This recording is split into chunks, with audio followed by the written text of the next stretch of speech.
I want to make a game. And to do that, we first have to ask the question, what kind of game? There's about 20 or so different genres that we can use to help answer this question. But for me personally, I like to start with an idea. Which might sound obvious, but what I mean is that I'll usually get an idea for like a snippet of gameplay, and then from that, I'll start working on fleshing out the core mechanics and figuring out what the actual, like, genre of the game is. So, let's start there. The idea. My idea for this game was that I wanted something a little bit more fast paced and a little bit more focused on the action side of things.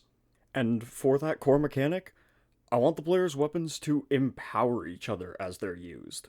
So, like, let's say the player has a sword and a gun. The more you use the guns, the more it builds up power for the sword. And as you use the sword, it'll consume that power but generate power for the guns. Which would hopefully lead to fast paced action with the player constantly switching between their two weapons. And for me, I think this is a pretty good place to start. It answers a lot of basic core questions while still leaving room for the game to grow. Which is great as long as we don't fall victim to scope creep. Which is a great excuse for me to talk about what is probably one of the most important parts about making a game, scope. Which, if you aren't aware, scope is basically just how big and involved the game is going to be. It's definitely something you have to plan for, because scope creep can and will kill a project if given the opportunity. So, for my project, I want to keep the scope relatively small.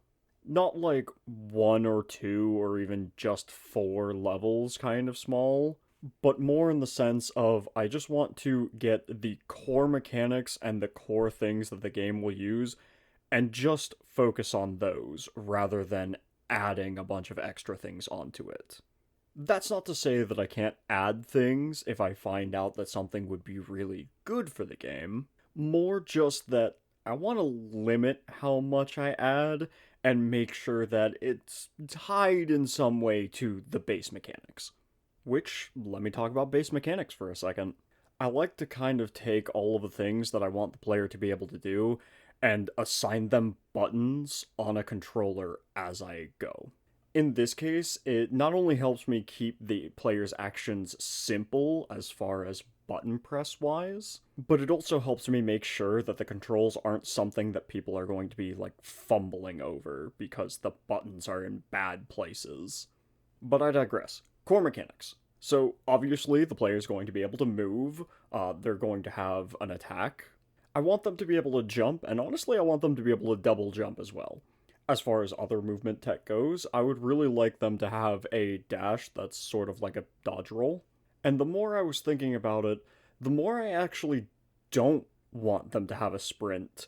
I would rather their base speed just be fast. I do want this to be a 3D game, probably third person, so we will have to dedicate the right stick to camera controls. And I think last but not least, I want the player to have a parry. Maybe not a block, but a parry seems fun. So, going over the controls for a moment, we have the left stick for movement, the right stick for camera. The right face button seems like a good dash button, and the bottom face button is jump. This leaves attacking and parrying. Parrying, I think we can put on the left bumper, but attacking is gonna be a little bit weirder.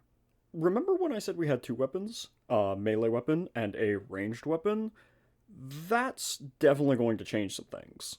By default, I was kind of thinking, oh, well, we can make the top face button a switch weapons button, and then have the left face button be the attack button. Easy. But the more I thought about that idea, there were two things I didn't like about that. The first one is, the more I thought about it, I think I would also like to have the player have a heavy attack. But the other one is, I would really like to have the weapon switching be quicker without the need to take your thumb off of the attack button.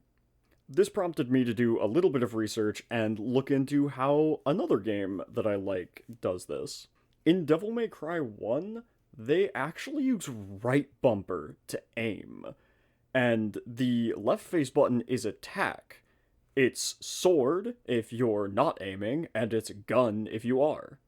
And you know what? I think that would work perfect for this game.